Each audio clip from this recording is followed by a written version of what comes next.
75 countries on Friday called for global solidarity for vaccine equity at the general debate of the Third Committee of the UN General Assembly. The countries issued a joint statement, which was read out by Zhang Jun, China's permanent representative to the United Nations at the debate. The pandemic knows no borders. The only solution lies in global solidarity, unity, and multilateral cooperation.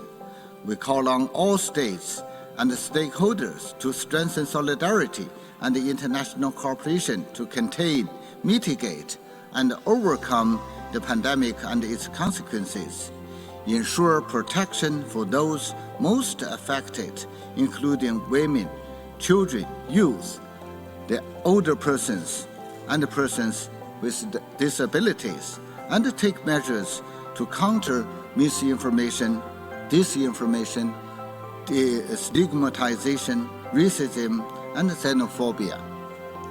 At this critical time, it's crucial to step up our joint efforts to leave no one behind.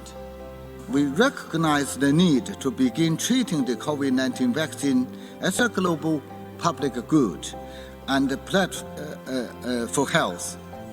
We commend the contributions made by relevant countries and platforms such as ACT, Accelerator, and its vaccine pillar, the COVAX facility for promoting vaccine accessibility and affordability through bilateral and multilateral channels.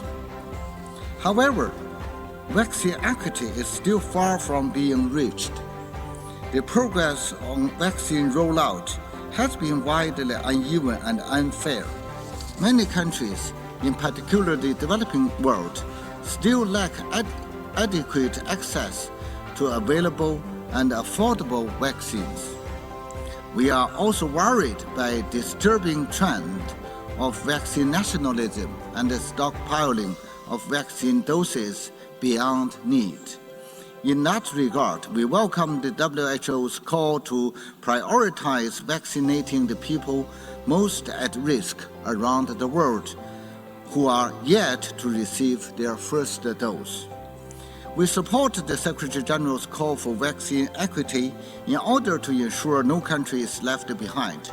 We call upon all states and the relevant stakeholders to step up coordinated and concerted efforts for fair and equitable distributions of vaccines in developing countries, including in the LDCs, LLDCs, and Cs, low and middle income countries, to ensure that the population in the developing countries enjoy the right to life and the right to health.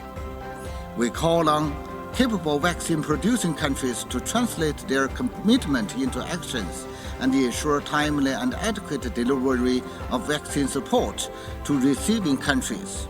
We call on all states and all stakeholders to strengthen global solidarity and jointly promote fair, affordable, equitable, timely, and universal distribution and strengthen local production of vaccines around the world.